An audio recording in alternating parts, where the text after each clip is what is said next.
Welcome to Manhwa Recaps. Spoilers ahead, watch out, and take care. The manhwa starts with blood on the floor in the middle of a prison. We see a woman asking a man where something is.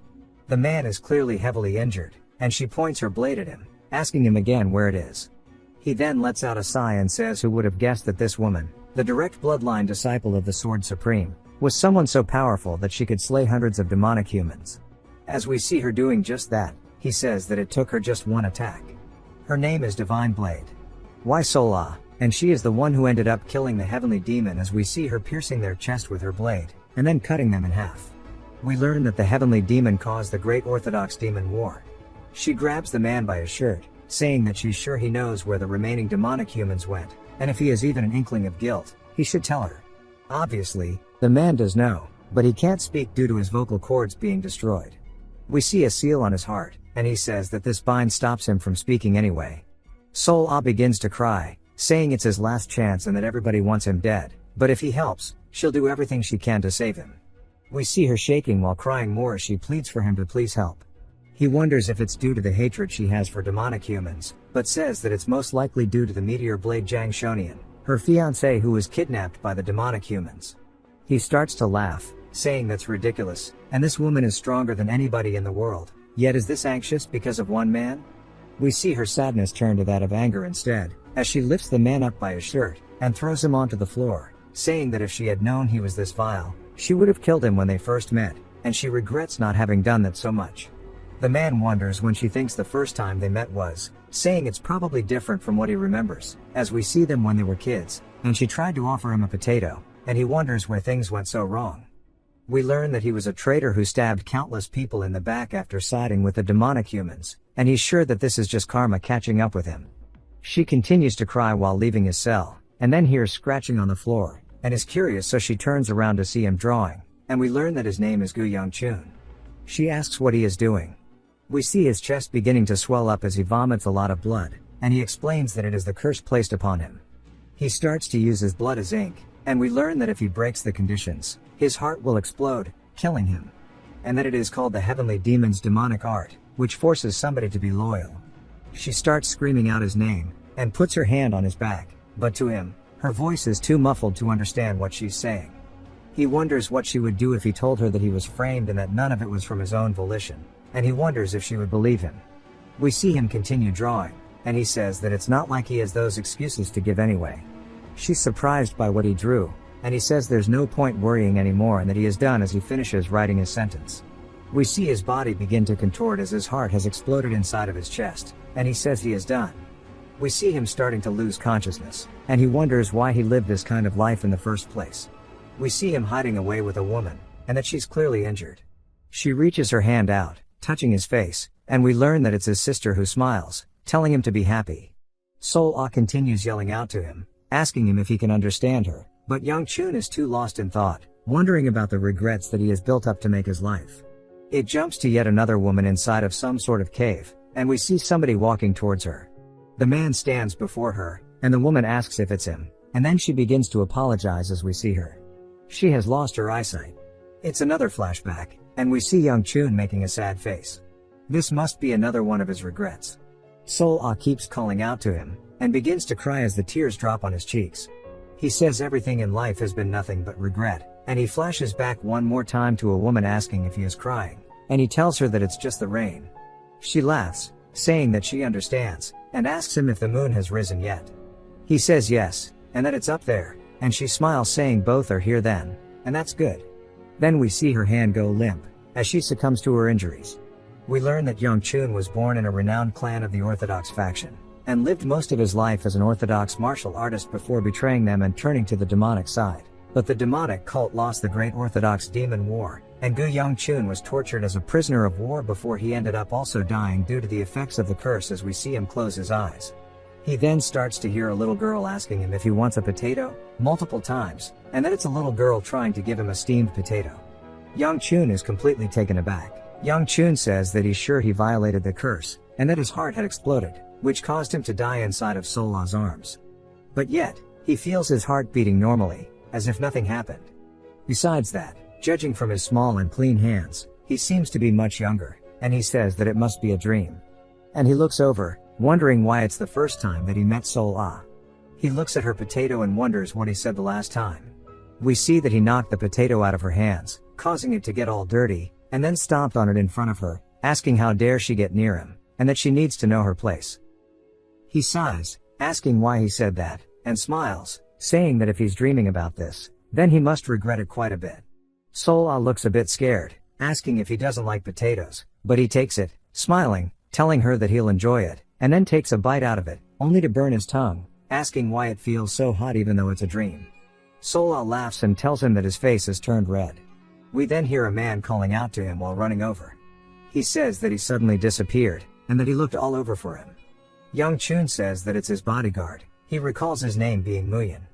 Muyin says that he was worried, he thought something had happened, and then sees his tongue all burnt, as well as the steaming potato. He goes to draw his blade, but Young Chun tells him that it's fine, and to give it. Muyin is confused, asking what he's talking about, and Young Chun says to give the honey cookie that he knows he has. Muyin takes it out and gives it to him, saying that it's the last one, and Young Chun asks Sol-Ah if she wants it. She's surprised, asking if it's really for her, and he says yes, and he smiles, telling her that he received a delicious potato, yet this is the only thing he can give her, and laughs. She looks at it, saying it's her first time seeing anything like it, and that it looks really sweet. Then we hear someone calling out to her, and everybody looks over to see who it is, and we see that it is her grandfather, who looks worried. He hugs her, glad that she is safe, and he says that he told her not to let go of his hand, and she says it's okay, and she even got potatoes. He tells her that the potatoes aren't the problem, asking if she's hurt anywhere. Young Chun is surprised, and recognizes the old man, and Sol-Ah says that she gave a potato to him. Gramps feels something, and grabs her hand, dragging her over in front of Young Chun, and bows, saying that his granddaughter doesn't know the ways of the world, and committed a serious offense against the young master, and that he's sorry if she offended him.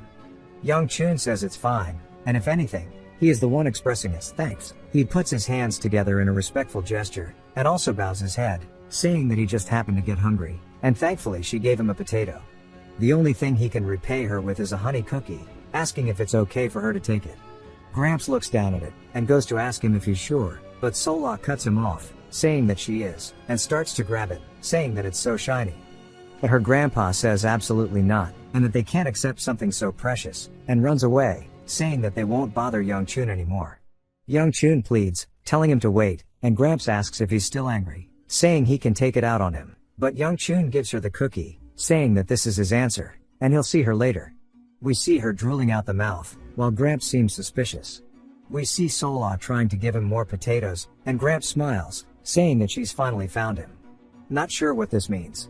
We see Sol-Ah waving bye to him, and Young Chun seems happy, and then lets out a sigh, and looks very tired instantly. Muyin asks if he's feeling uncomfortable somewhere, and Young Chun explains that her grandpa is the person who held the position of the Murim Alliance leader until just a while ago, and was hailed as one of the strongest in Murim. Spreading fear and terror amongst the unorthodox members, he is the Sword Supreme, Wai-Hyo-Gun, and he wonders what he is doing in such a place, saying that even if it's a dream, he was almost killed, and he sees Sol-Ah waving bye, while she has potato crumbs on her face. He sighs, as he is pleased with how the dream turned out. Muyin then tells him that they need to head back now, and Young Chun says that he's ready to go, and he no longer regrets how he treated her, and it's time to wake up now. Then we see them arriving at his house, and Muyin tells him they're here. Young Chun looks confused, wondering why the dream isn't over, saying that if it's a dream, he should definitely wake up, and if it's not a dream, he wonders if it's related to the curse that was placed upon him by the heavenly demon. We hear a girl saying fascinating, and Young Chun turns, as we see her saying that she didn't think he'd come back home instead of running away, even though their father is coming home. Young Chun says that this is the flame sword, Gu Yonseo, his second older sister, and more than anyone she despised him the most. He realizes that since everybody is here, they are gathered because his father is coming home, and Yonseo asks him what he's doing this time, saying that if he's planning something, that he needs to end it here and screw off. He tells her that he's only here because he has to be. She gets annoyed by his response, saying that he's never shown his face until now. He says that that is indeed his fault, and he'll apologize to the clan head later. Muyin is surprised, but we see Yonseo is still angry, and she yells out his name, while releasing her aura, shattering the ground below her, as she walks towards him. She says that she doesn't know what trick he is planning on pulling this time, and it would be good to stop now, as she is starting to get really angry. She keeps chewing him out, and he tells her to wait, saying that their father is coming, as we see a horse arrive, and a man sitting atop it, who asks them what is going on. We see everybody respectfully bowing to the clan head, and he looks down at Young Chun, who glances back up at him nervously. We see his father making a curious expression, and he calls out to the minister, asking him if he has a sword unit that's prepared. The minister says that the first sword unit has been resting after coming back, and the fourth sword unit is currently preparing. The clan head tells him to rush the fourth sword unit and come find him. Young Chun says he doesn't know if this is a dream or reality anymore, but that gaze is as burdensome as ever. As his father continues to walk away, he says as for the third child, once the meal is over he needs to come to his room. Young Chun looks worried and asks Muyin if he has any digestive pills. Later that night, we see them inside the banquet hall as they have been given food.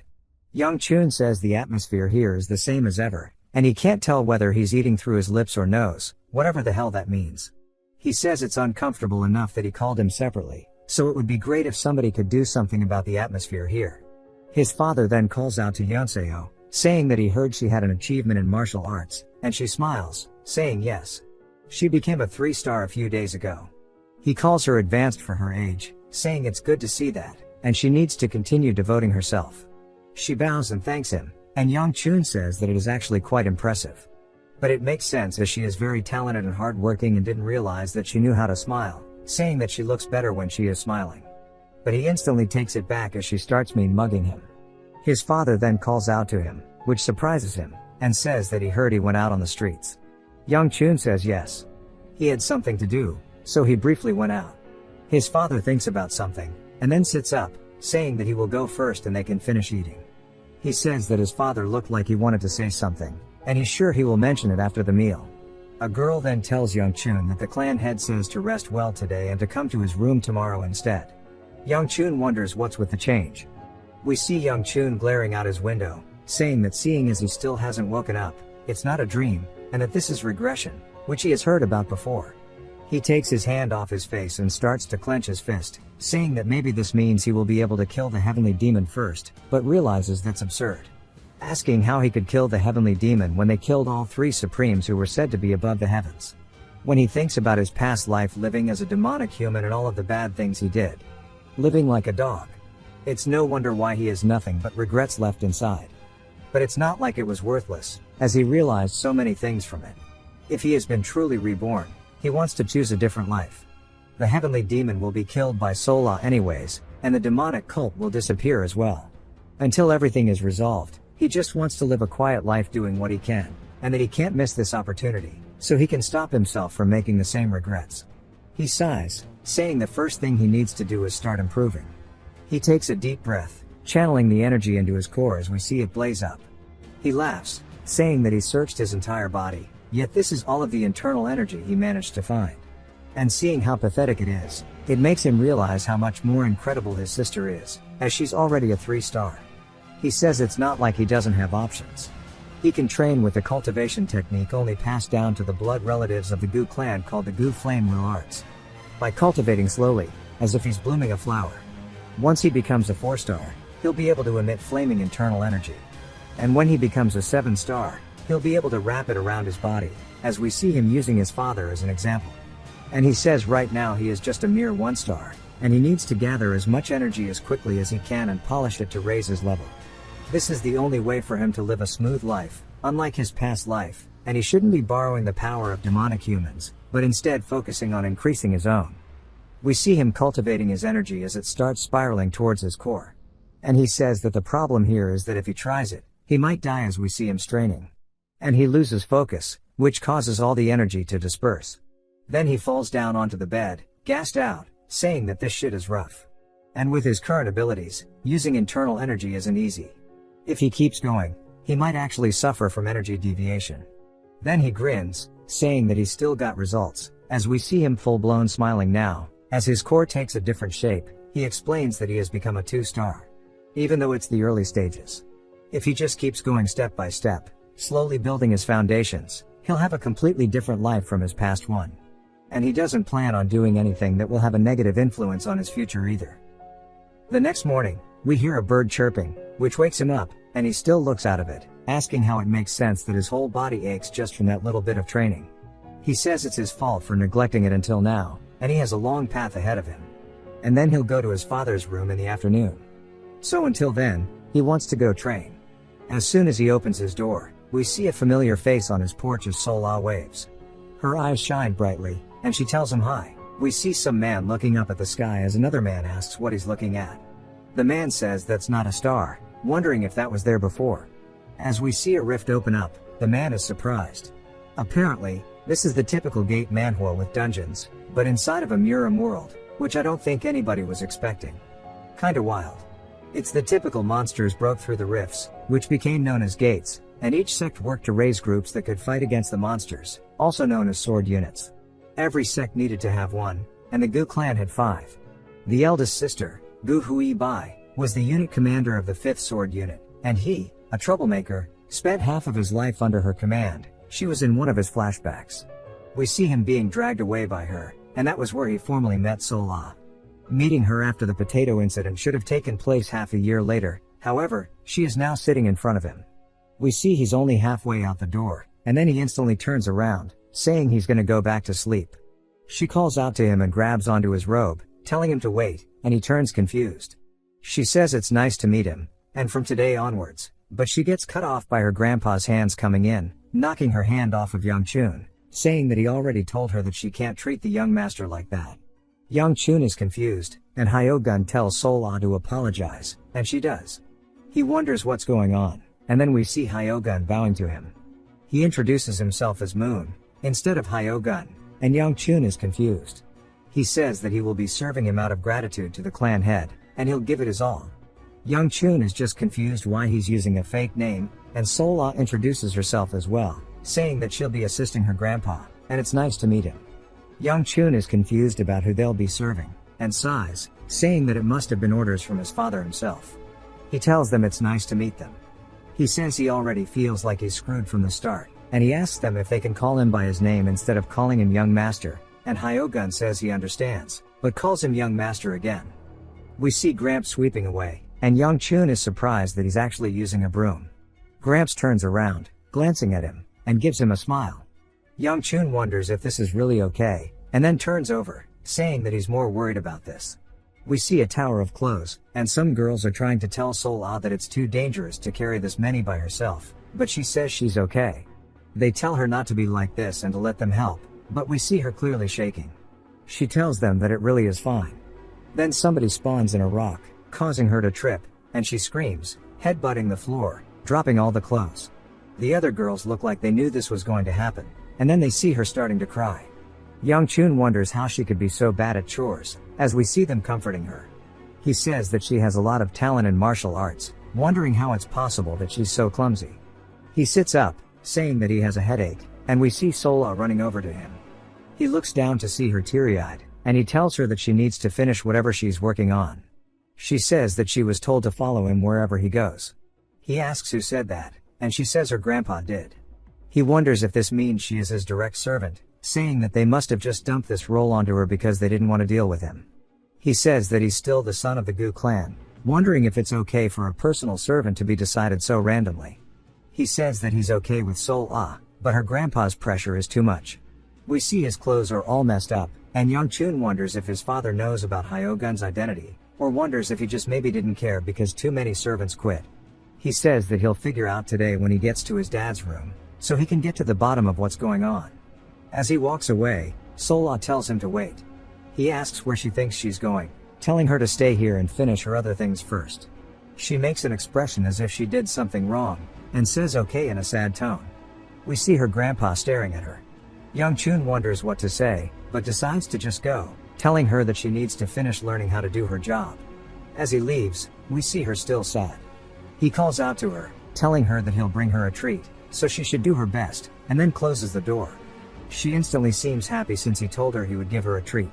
We see Gramps sighing, and Young Chun says that was too scary, and that he wasn't close to his dad in his previous life. He wonders what he should say to his father, and he's sure he'll say something first since he was the one who called to him.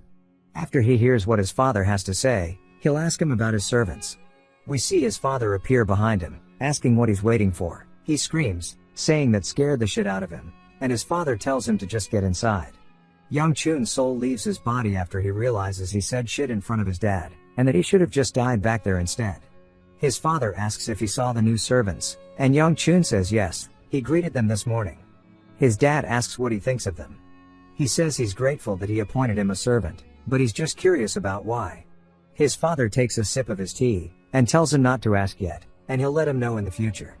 Young Chun says he understands, and then looks at him nervously, saying that his father must have sent them a servant despite knowing everything, wondering if he agreed to something with Hyogun. His father tells him not to worry about anything else, and focus on heading to the Unified Dragon Assembly tomorrow. Young Chun says okay, and then thinks about it, wondering what the hell that was. And then he realizes, and then he remembers. We see Young Chun telling Muyin to end his life. Then Muyin asks if he doesn't want to go to the assembly that bad, and Young Chun says yes. We learn that it is an important event where new members of the sword units are chosen. It is held biannually for the sake of the sword units who work in closing the gates of the demon realm, risking their own lives for the sake of the clan and the residents of Shanxi. It was a given that those of the Gu clan would be required to attend such an event. Young Chun says that he told him to end his life, and he's sure that if he died he'd be able to get out of it. Muyin shows him a scroll, saying that the clan head himself might end him. Young Chun clicks his tongue. Muyin reminds him that even Elder Li will be there, which surprises Young Chun.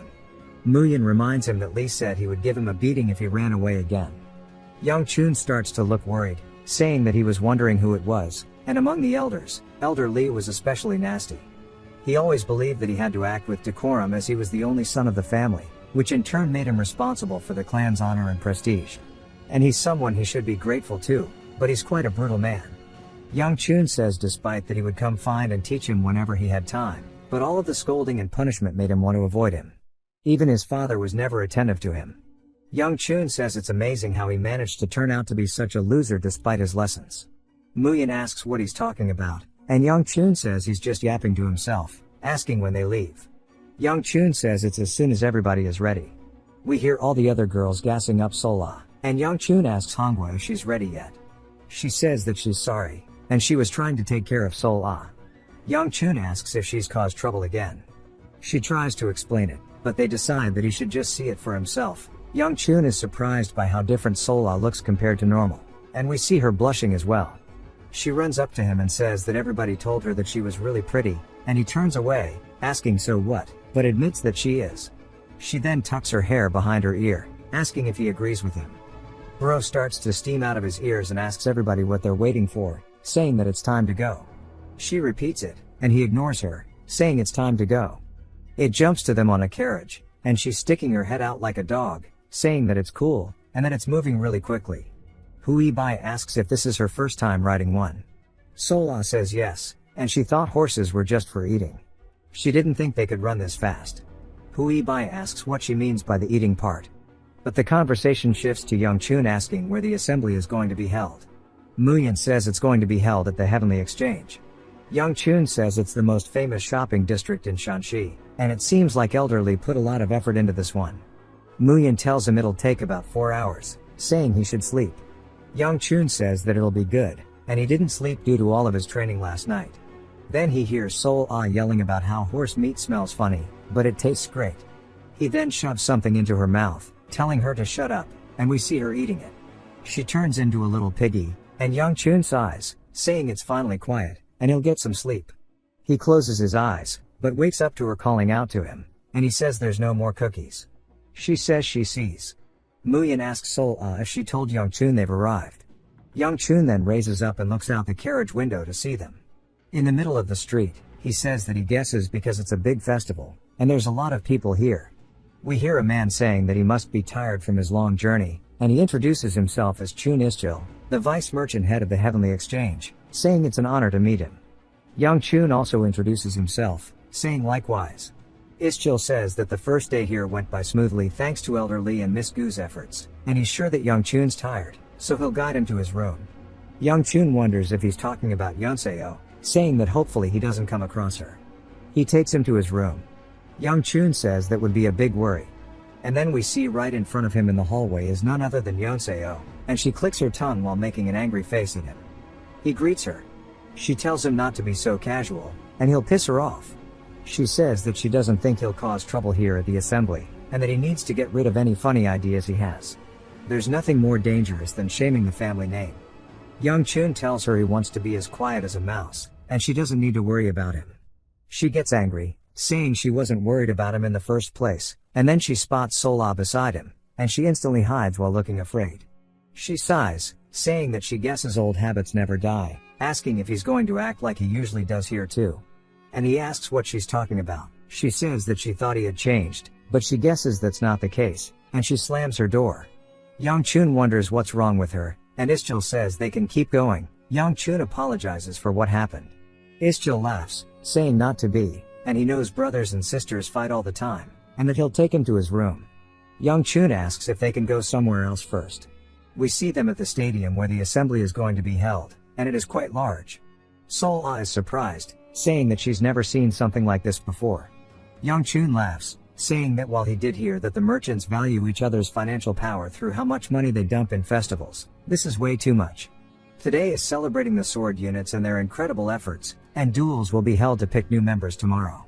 And it's nice that those of the bloodline don't have to participate, and that he only has to come here to watch. As we see someone appear behind him, Young Chun says that surely nothing would happen if he just wants to lay low, but plot convenience won't allow that. We hear Elder Lee saying that he's surprised Young Chun didn't run this time. Then he turns to see him reaching towards his face. Young Chun realizes that he needs to block, so he puts his guard up, but instead, Lee gently taps his head and laughs, asking him what's wrong, saying that he always used to run whenever he saw him. Young Chun says that someone said they would fold his ass like a lawn chair if he didn't show up, and Lee asks who would say something so cruel. Young Chun says he would. Lee pats his head, asking if he's talking back now. Young Chun says that Lee has always had a strange fixation on him, probably due to the fact he's the only son in the Gu family. We see Sola amazed, and she calls him a bear, saying that bears are delicious and so are horses. She goes to say bears are so tender, and she gets cut off as she sees Lee glaring at her. She starts to stutter, saying tender and tendies. His glare gets worse, and she starts to mumble rap, saying tendies. Young Chun says that shit was fire and warns Lee that he's scaring her. Then Lee asks if she is his concubine. He asks why he would ask that, saying she's clearly a servant. Lee clicks his tongue, saying that he doesn't need to be embarrassed, and that since tomorrow is the assembly, even though he's a spectator, he should go to bed now because he still needs to take part. We see Sola has run far away, saying they need to get out of here before he eats them. Young Chun tells Lee good night, then Lee calls out to him, reminding him that if he leaves, he'll go after him. Sola asks if Lee is going to eat him, and he jokingly says that he's going to strangle Sola first, and she screams.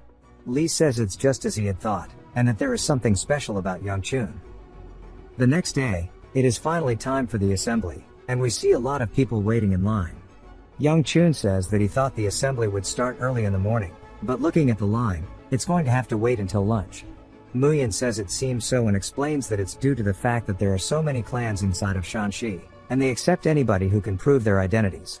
Young Chun says that becoming a member of a sword unit does mean a lot after all, and Muyin agrees. Sola says more importantly, and we see her shivering in fear, asking Young Chun if the bear grandpa is going to come back and take her head off. She asks if they can just tell him to hibernate. Young Chun jokes with her, saying that it's spring and that if she's so scared, she should have stayed in her rooms. She reminds him that her grandpa told her to stay with him. He says he can't tell her to disobey Hyogun and tells her that Muyin will protect them from the bear. Muyin then leans in, asking what he is talking about. Young Chun says they are talking about Lee. Muyin then asks how he's meant to lay a hand on Lee, saying that he must refer to him in a more respectful manner. He tells Sola that this must be the end and that they should just feed her to him. She starts to get scared, but says that if today's the day, it'll be okay if people are happy. She starts to get sad about what he just said, and he tells her that it was just a joke. She then tells him that she guesses today will be the day she dies, and he reminds her that it was just a joke. She points at a food stall, saying that Grandpa said that those who die with a full stomach look prettier and that in particular, those who die after eating dumplings do. A little later, we hear Muyin saying that he treats her well, even though she's a servant. Young Chun asks if he didn't see that his servant was begging for a dumpling and reminds Muyin that she doesn't quite understand what a servant is. Muyin then tells him that he still bought the dumpling for her in the end. He tries to justify it, but realizes that he's right, and they sit there in awkward silence. Then he starts to think about it. Muyin says that he really is different from what's said in the rumors and that's why you shouldn't trust them after all. Young Chun tells him that he's reading too much into dumplings, then brings up the rumors, asking how long he's been his guard for. Muyin says it's only been 2 weeks. Young Chun says that he must have been assigned right before he was regressed, which is why he can say this, and he doesn't know which one of them is luckier. We hear somebody screaming out the word miss, and Young Chun says that shit scared him. We see them telling her that she can't wander around by herself. She says that they're worrying for no reason, and since the assembly is being held, there won't be much that could happen to her, especially when there are so many people of the Gu clan here. Young Chun says the voice is familiar, wondering if it's who he thinks it is, and the person says that's exactly why they are worried. Young Chun says that he's worried about the voice and the man who's been there for a long time, asking what they would do if they ran into the only son of the Gu family. Young Chun realizes they're talking about him, but copes saying there's no way, since there are many men in the Gu family after all. The woman asks if her servant really thinks that would happen, saying there are too many people here. Young Chun realizes that the plot definitely wants this to happen. We see her glance over down the street as her and her servant make eye contact with Young Chun, and they have an awkward WWE stare down. Young Chun looks nervous, and then the girl does as well. Muyin whispers something in Young Chun's ear and explains that the expressions of the lady over there and her guard look as if they've seen something horrendous, asking if they recognize him. Young Chun says there's no way he would forget her eyes, her hair which falls to her shoulders, and her black beady eyes.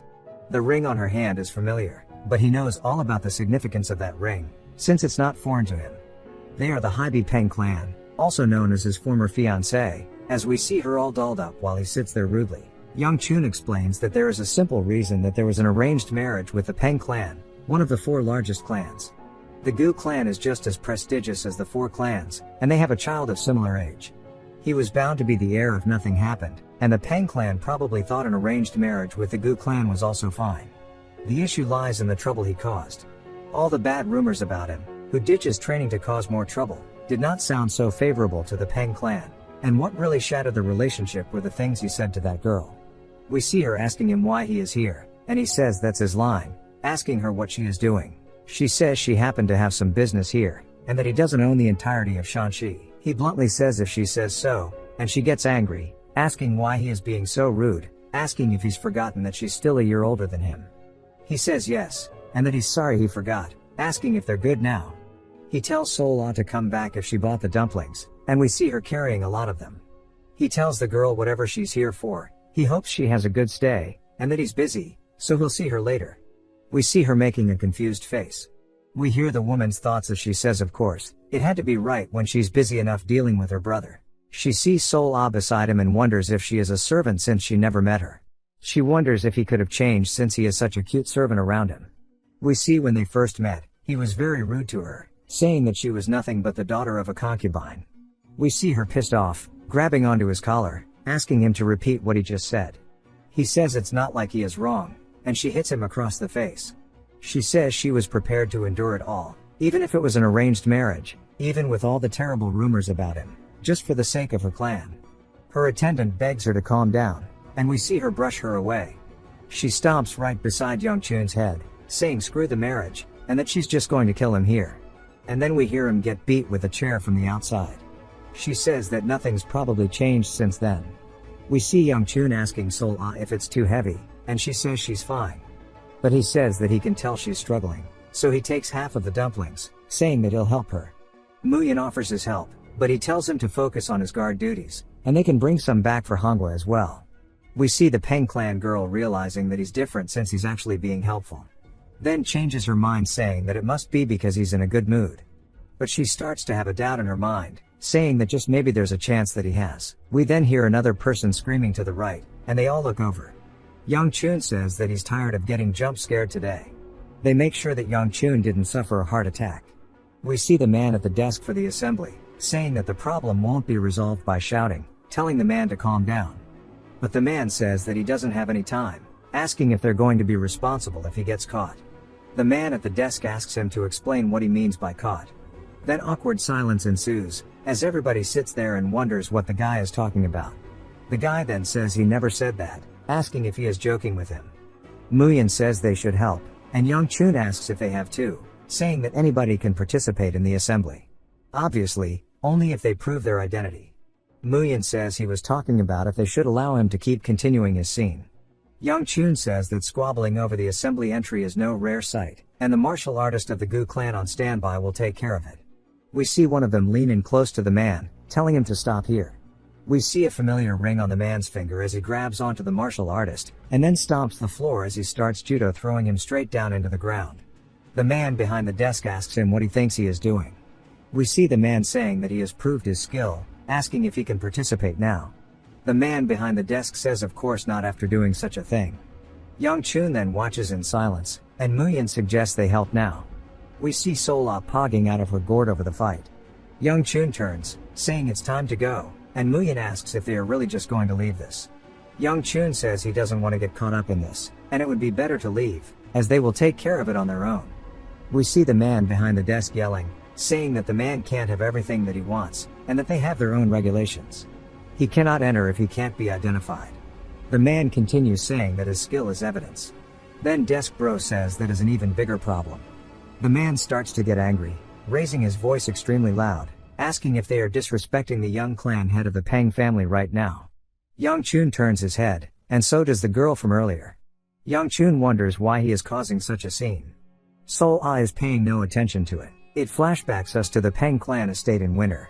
We see the sister asking her brother what he's doing here, and he says that he's been warming himself up by the fire because it's cold, and since he was sitting here, he decided to roast some sweet potatoes. She says that she won't ask why he's doing this in front of her room, but asks what he plans to do with that plaque in his hand. He says that the sweet potato was taking too long to cook, so he thought he'd use it to get the fire going. We see him get smacked in the head, and he asks why she did that. She says that he deserved it. She asks him if he knows what he's holding in his hand right now, and he just tells her it's firewood. She reminds him that it's the plaque of the Peng clan from their father, and it was a reward for graduating at the top of his class and for becoming the youngest successor in history. She says that surely he knows what he can do with that plaque, and he tells her that he can use it to make the fire stronger. She hits him again, telling him that he needs to act more like his successor. He looks a bit sad, saying right, and we see that she's worried about her brother, and tells him that she doesn't know what he's thinking sometimes. He has all the skills and talent despite being young and was even chosen to be the successor. He looks so dissatisfied. He laughs, saying not even close, and it's just that he wants to see more of the world, and she asks him why he doesn't just do that. We see her eating this sweet potato. He's surprised as he never thought about this, and then we see a note as he says that he's going to go out for a bit. We see her crush the paper out of anger, saying it seems like her brother thinks a bit means 4 months. Her servant says that the beggar sect has news for her, and she asks where it is. The servant tells her Shanxi, and she wonders why her brother would go so far. Back to the present.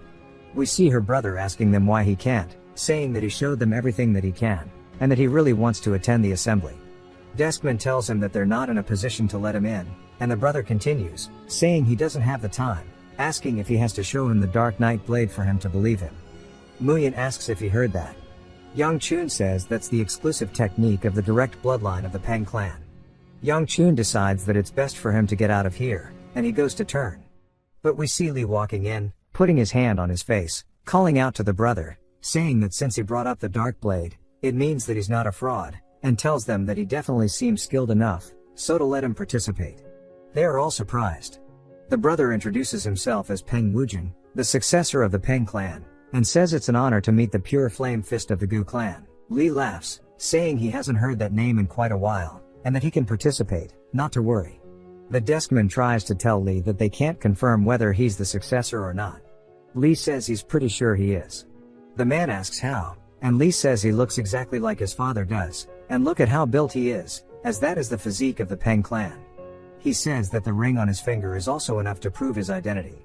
We learn that the little sister's name is Ahui, and Young Chun recognizes the ring, saying she has the exact same one. Lee asks Wujin to tell them the real reason that he wants to participate in the competition when its purpose is to choose new members for their sword units. Wujin says that it's no fun in the Peng clan. Lee begins to laugh, saying that's not a bad reason at all, asking if he got permission from his family. Wujin laughs, saying that he didn't think they would allow it, so he just ran away from home. Lee starts to cry while laughing and speaks enchantment table, asking Young Chun if he heard that. He asks him how old he is, and we learn that Wujin is 23 this year. Lee says that the clan has raised quite a monster, and he glances over at Young Chun, saying he wishes their little idiot would learn from him. Muyin and Sola both start telling him that he caught a stray, and he tells them to shut up as he can hear. Young Chun says if he really is Woojin, then it's true that he's a monster. Not far from now he will receive the title Blade Emperor. Young Chun then says that the sister was here too and wonders why. Then we see Hui running in, calling out to her brother. He smiles, saying look at who it is, only to be greeted by a lethal kick to the face as we see him bounce along the entrance to the assembly hall. Pretty sure bro is dead. We see her getting really angry, saying that he claims the title of successor, yet runs away from home with just a note. He tries to plead with her to listen, and she asks him what he has to say. He sits there for a second because he didn't think he'd get this far, and he begs her to spare him. She starts committing a straight war crime in front of Young Chun and Lee. Young Chun suggests they stop her from catching a case, and Lee says he's enjoying it. Woojin starts to scream, asking Lee to help him. Young Chun asks if he's sure he's not going to step in, and Lee says maybe he should. He tells Hui that she's going to kill him. She glares, asking who dares intervene, only to see Lee standing there. She instantly pulls a 180, leaving behind Woojin's meatwad of a corpse, and apologizes for the late introduction. She's sorry he had to witness such a thing, and he says he enjoyed meeting somebody as funny as Woojin. Hui says she will not forget this incident, and she will be sure to compensate him for this, as they will be leaving now. Woojin says he doesn't plan to leave, and she asks if he didn't get beat up enough. We see him making a serious face, saying he's not joking right now. She realizes that he's for real and asks why. He tells her that the Peng clan is no fun. She asks him if the Gu clan is more enjoyable, and he says he's not sure but probably. She tells him that he needs to grow up and act like the successor. He says that's why he wants to have fun before he becomes the clan head. The only way to avoid becoming the clan head is to become crippled or to die, but he doesn't want to do either of those. He doesn't want to become the clan head in the first place, but other than her and him, everyone else is just beasts wearing their names. So he will definitely become the head as he can't have her do it. Which is why he accepted their position in the first place, even though he didn't want to do it. Young Chun asks Lee if he's really going to let Woojin attend, saying he doesn't think it's a good idea to get involved in this. Lee says that he would like to let him in, but considering the situation, he's not too sure. He then suggests a solution, saying that he will let him participate if he wins against him. Hui asks what kind of nonsense that is, and even Young Chun asks if he's lost his mind. Lee says just 10 moves to decide who wins, asking if Woojin thinks that's really all. Lee says that he's never lied and goes to explain the rules. We then hear Hui telling her assistant Yobi to get her brother. As they are talking, we see Woojin move at lightning fast speed, leaving nothing but a trail behind him. As we see him take Yobi's sword out from the sheath and start to get closer behind Lee, we see him coming in from the top rope with a sneak attack. Lee laughs, which catches Woojin off guard, and then tells him that he's impatient, as we see him about to get greeted with absolute death. It then takes a sudden jump to the middle of the night as we hear a man saying that everybody's been waiting long enough, and it's time for the long-awaited battle between the two stars who will lead the future of the Gu clan. We see his sister, Yeonseo, get introduced to the crowd, and she's very happy. Then it jumps to Young Chun who gets introduced, and he wonders why he's even here and why it has to be his sister. It jumps back to Woojin getting absolutely mollywopped by Lee. As the punch sends him scraping along the floor, knocking him hella far back. We see Lee exhale and then smile, saying that he won. Young Chun reminds him that he's only meant to dodge, and Lee asks when he said that. Saying that it was a sparring match they both agreed to, and that he controlled his strength enough that he'll wake up soon. Young Chun reminds him that he has nothing to do with this when the Peng clan comes knocking. Lee tells him to put his worries to rest, as he won't die alone. Jokingly saying that he'll rat him out. Then he calls out to Hui, saying that he had nothing to do with this, and it was all on Lee's own accord. She tells him that she doesn't mind, and it's a relief that Woojin is on the floor. And who knows what type of trouble he would have caused, which must be why he asked for a fight. Lee laughs, asking if she truly thinks that's the case, saying he just did that because he was bored. Young Chun wonders how he became an elder in the first place, saying that this clan is going downhill. Sol Ah then starts to tug on Young Chun's shirt. He thinks that she's afraid of Lee and says that they can leave. But she says that's not it. Then she starts imitating his punches, making some straight comic book sounds. Young Chun says that her expressions are so honest, and he wonders how she ended up saving the world. Lee laughs at her, saying that she has a better eye than Young Chun does and she'll give him a present. She wonders what it is, and then we see him pull out a honey cookie, and she starts going crazy, saying that she knew she liked him from the start. This is straight cap. Lee then asks Young Chun if he's disappointed that he only gave a present to his servant, saying that that must mean he has to give him a gift too. Young Chun tells him that he doesn't like sweets, and Lee says after the assembly, he is going to take part in an exhibition match. We see them both in the arena. Now we understand why they are here, and she asks him if he's not going to use his sword. He's confused, wondering if he used a sword when he was a child, and he explains that the Gu Flame Will arts can be utilized with a variety of weapons and is known to be especially effective with the sword or the fist. In the end, he realized that using his fist worked the best for him, and he quit using the sword, and he wonders if that'd make him look weird now. She then shrugs her shoulder, saying that she doesn't really care whether he uses a weapon or not. He says her personality is as nasty as always, and she starts to smile, saying that she can't explain how happy she is to have the opportunity. He asks what opportunity she's talking about. We see her pointing at him while blushing, saying that it's a legitimate chance to beat up her little brother. Furthermore, it's in front of so many people as well. He then looks a bit annoyed, wondering why Lee did this in the first place. It flashbacks to him asking Lee why he has to participate in this, especially against his sister. Lee tells him to calm down, saying that he doesn't want people to go home thinking that their clan is boring. Young Chun sighs, calling him a crazy geezer, saying he can see it all over his face that he just think it'd be funny if he lost, but he'll just surrender midway. Lee says if he does think about giving up, he knows what'll happen to him as he points to Woojin on the floor. Young Chun asks if he really wants to watch him get beat up that bad, especially in front of so many people. Lee glares down at him, asking him if he's really planning on losing.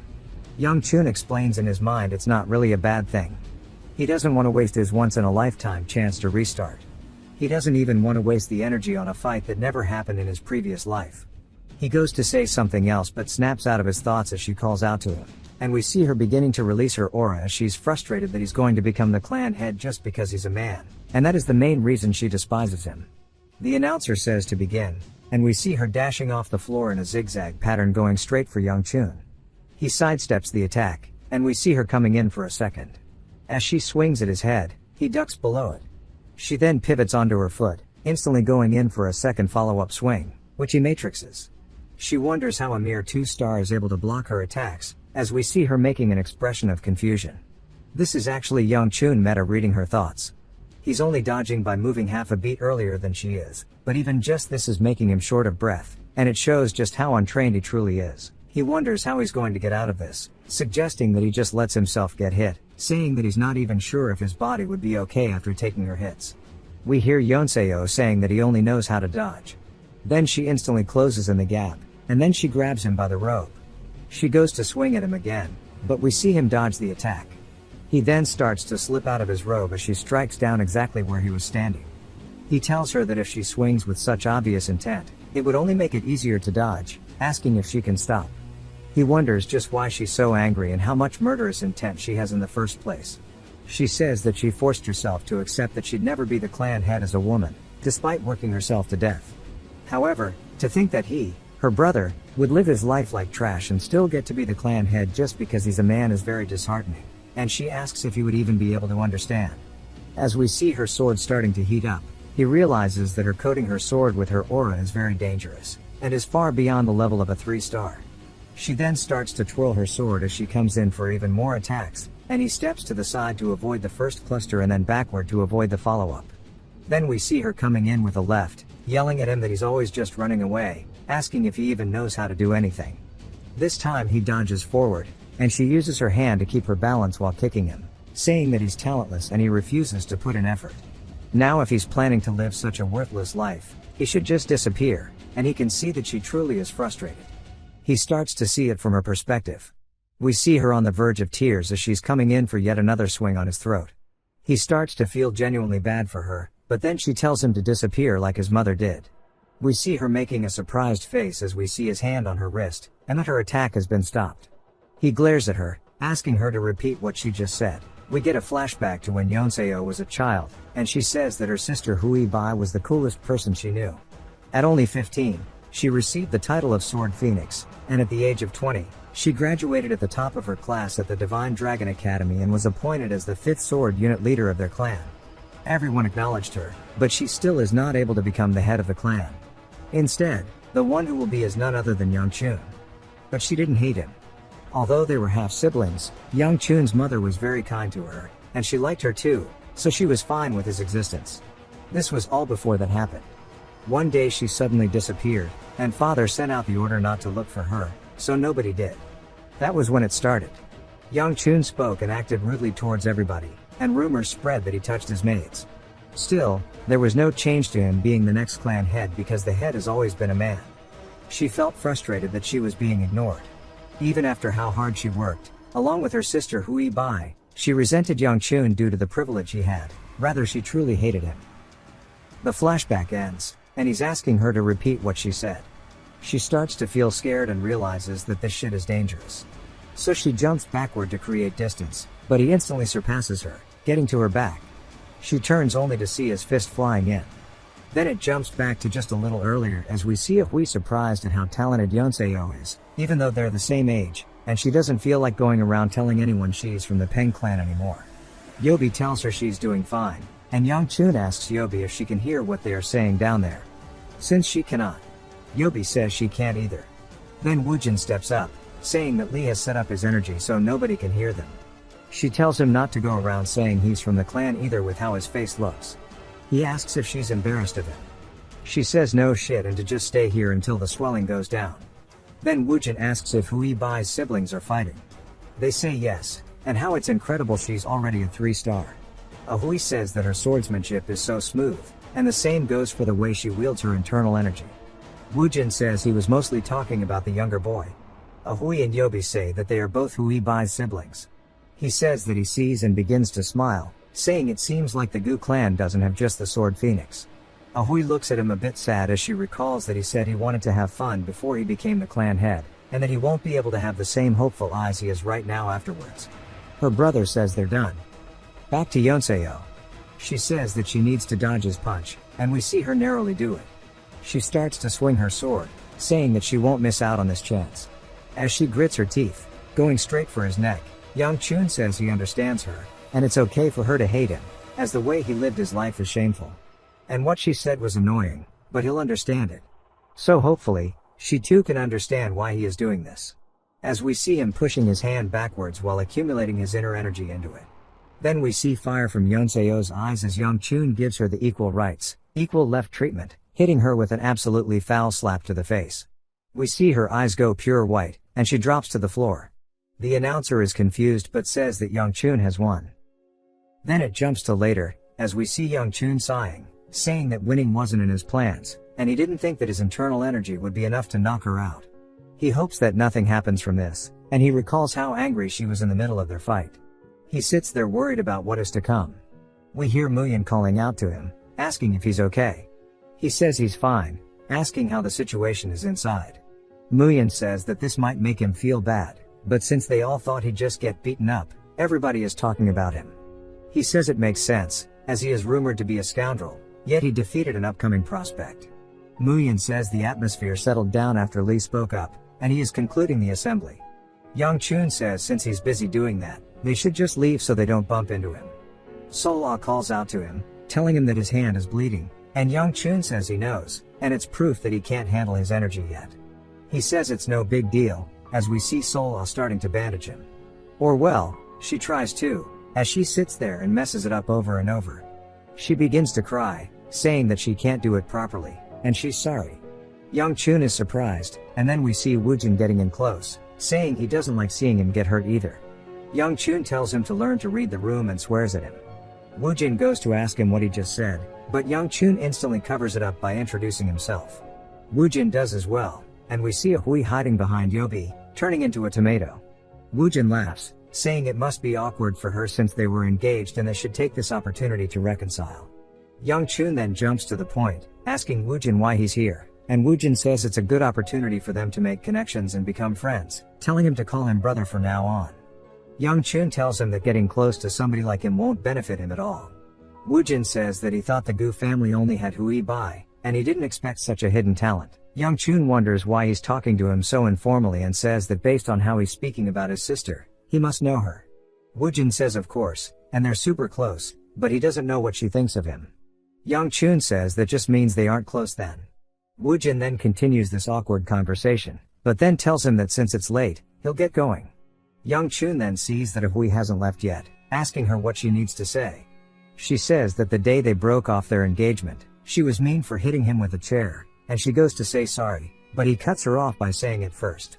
He says he went too far, and he was very immature, and he definitely did something worthy of getting hit, so she doesn't need to apologize. She lets out a big smile while telling him okay and tells him not to lose what her brother gave him.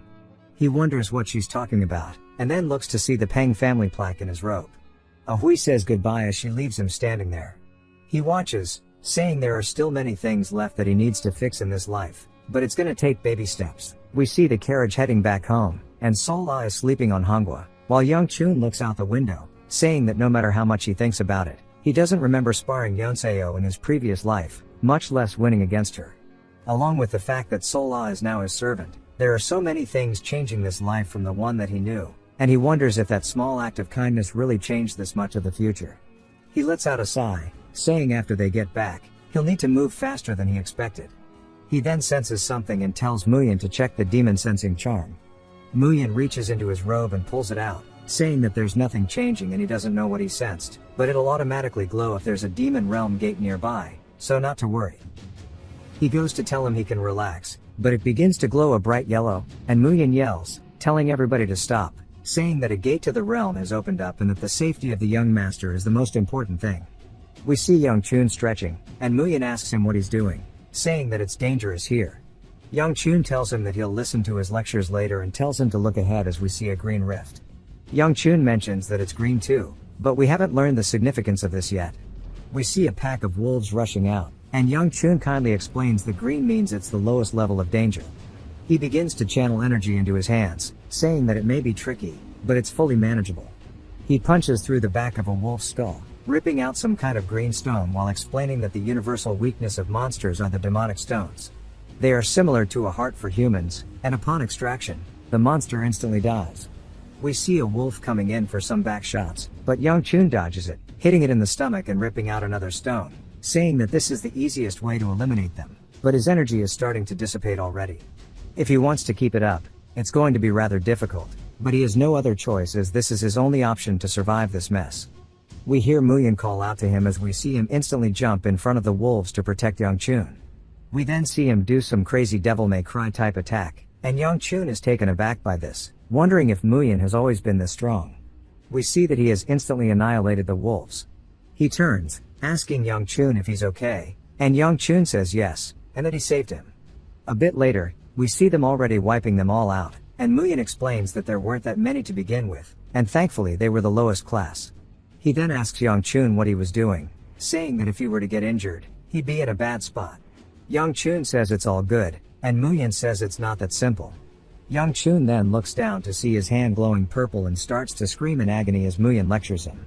Everyone instantly starts to run over to him, asking what's wrong, and Young Chun starts to scream internally, wondering why he's getting this shitty feeling, saying that this is the heavenly demon's art that absorbs demonic energy. It is called the Demon Well Absorption Arts. We see a ton of sakura petals as they slowly start to shift to a purple hue, which shifts to flames. We see a man panting, asking somebody why they are doing this, saying that they did nothing to him, as we see a whole courtyard filled with corpses behind the man.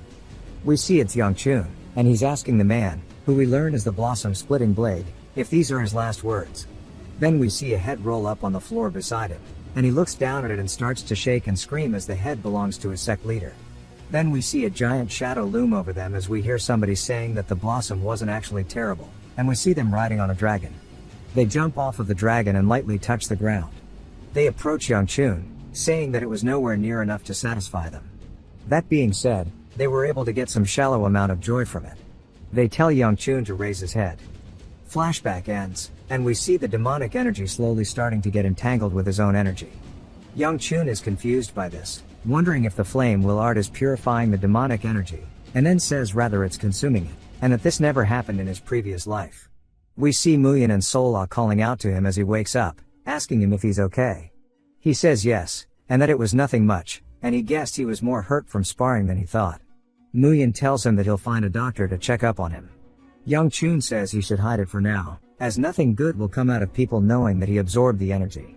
We see Sola starting to cry, and she squeezes his cheeks, asking him if he's okay, saying that it looks super painful. He asks if it really looks that way, and that it wasn't that bad. She says that his face looks really bad. He gets annoyed, and then we see Hongwa pulling her away, saying that she should be helping him, not annoying him. Muyin says that if he still isn't feeling well, they can visit an apothecary, but Young Chun tells him again that it's not that bad, so don't worry. Muyin says if that's what he wants. Young Chun looks down at his hands, saying he no longer feels the energy, and he wonders if it really was purified.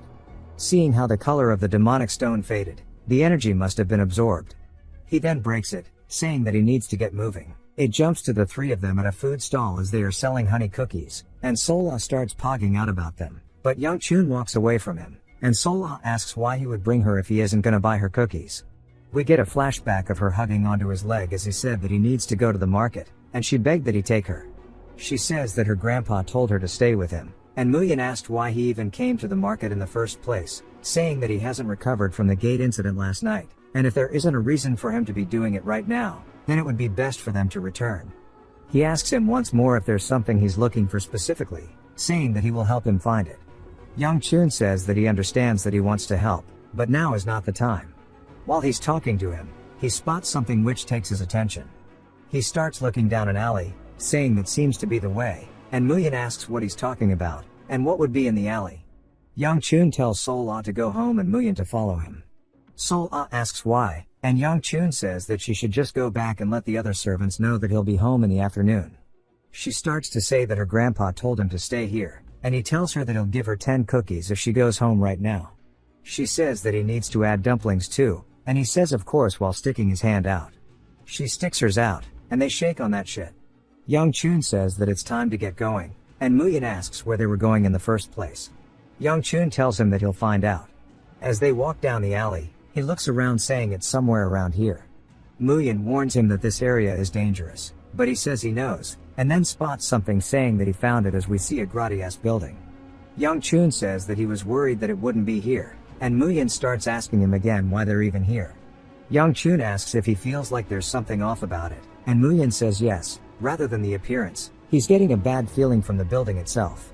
Young Chun says that he has some keen senses, and then he opens the door. We hear some people talking, and they ask who the brat is. They say that he probably just took a wrong turn, but then they spot Muyin and his sword. They start to wonder if they should just kill him here. Muyin looks apprehensive and reaches for his blade. Then a man begins to walk forward with a candle, calling out to them saying that this isn't a peaceful area to be poking into, asking Young Chun why he brought him all the way here. He says that he's here as a customer. The man laughs, saying it seems like the kid has an attitude, and he thinks he can fix it by cutting off his tongue. Muyin shouts at them, but Young Chun tells him to back down for a bit. Young Chun says surely they all recognize who he is from the moment he stepped foot in here, asking if they're aware that the Gu clan will wipe the area clean. He then warns them that there is no reason they would do that as it would be a loss for them, and now before they make things worse, they should just bring the regional manager here, and that he has a black belt in Karen. The man with the candle says regional manager in a mocking tone, saying that he doesn't know where he learned this shit from, but he's lacking a ton of something called respect. As all of the men stand up and start surrounding them, Young Chun says that they don't seem to be the polite type either. The candle man laughs and tells his men to get them, and they all start charging towards Young Chun. Muyin instantly draws his blade, telling them not to even think of laying a finger on him, as we see him instantly putting the sword to somebody's throat as he's made light work of the group that surrounded them. The man starts to sweat nervously, as well as everyone else who just got bodied, as they sit there in anticipation. The man with the candle realizes it's a bad situation but says that he is still the heir of the Gu clan after all, and he also half expected some crazy bodyguard to be attached to him. But he can't bring a kid like this to the regional manager either. He starts to wonder what to do, and then somebody opens the door behind him saying that the regional manager has something to say. The candle man starts to think that he's screwed if that is what the manager said. As they start to talk, Young Chun watches, saying that they are clearly plotting something, and he has no choice. He tells Muyin to go ahead and clean this up, but before he finishes his sentence, the candle man tells him that he can sheath his sword as the regional manager wants to meet him. Young Chun clicks his tongue, saying that they should have said that earlier, and tells Muyin to sheath his blade. Young Chun then says it's time to go. Muyin runs up to him, telling him to wait, saying he doesn't understand what's going on. Young Chun says that it's not a big deal, and he was planning to go to the beggar sect, but there were a few problems. The beggar sect were able to secure a spot among the 10 largest sects due to the information they possessed alone. However, since they are still part of the Orthodox sect, they do not take jobs that would cause trouble. The request he needs is a little problematic, so he has to go somewhere else. If the beggar sect is the best of the orthodox sects in regards to obtaining information, this is the place for the unorthodox sect, the house sect, and that is why he has come here. As they go deeper into the building, we see them get to the bottom. Someone welcomes them, introducing themselves as the Shanxi branch leader, Do Wonchu. They say that they weren't expecting someone like him to visit and they apologize for coming out aggressively. Young Chun says it's fine, asking if they'll accept his commission. Wonchu says that he's curious why he didn't go to the beggar sect, but rather to them, part of the unorthodox sect. Young Chun says that he came because this is a commission that the beggar sect can't do, and it's something that only the house sect can handle, asking why they keep needing to verify it. Wonchu apologizes, saying they didn't mean to make him feel uncomfortable, but due to his last name, they have no choice but to be careful, hoping he understands. He says he does, but cuts to the chase, asking if they'll accept the commission or not. Wonchu says that they can't refuse commissions as long as he can pay the price. Young Chun says that he's looking for somebody, a boy who's just a bit older than 10. Wonchu starts to inspect the page and apologizes, saying that they don't think they'll actually be able to accept this commission because they had a previous commission looking for the person protecting the boy rather than the child himself. Young Chun asks if they really can afford to not do it, as the commission fee is from the house sect leader himself. Everyone in the room instantly draws their blades in unison, swinging at Young Chun's face as he sits in his chair, but another blade gets drawn as we see Muyin effortlessly block their attacks. Young Chun says he thought they weren't going to be so aggressive. Wonchu, in a serious tone, asks him how he knows this. Young Chun says he's not here to speak riddles and that it's important that they both have the information the other needs. Wonchu asks if he can verify his info. Young Chun says that they can confirm it themselves, and that carefully considering things like this is something you do when you're in a desperate situation. If they don't need it, then forget it. He'll just go to the beggar sect instead and maybe slip some things up about the house sect leader to them. Wonchu sighs, saying that they understand. Young Chun asks how long it'll take. Wonchu says it'll take about 3 months. Young Chun says that's fine and goes to leave, saying that when they find them, they can exchange their information. He looks back, seeing how stressed Wonchu is, and tells them that it is the Sharp Mountain Range. Wonchu instantly looks surprised, and Young Chun says this is their advance as he leaves. They stay sitting there. The candle person asks Wonchu if they trust his information. Wonchu says that judging by the fact he knows top secret information, they had no choice but to believe him.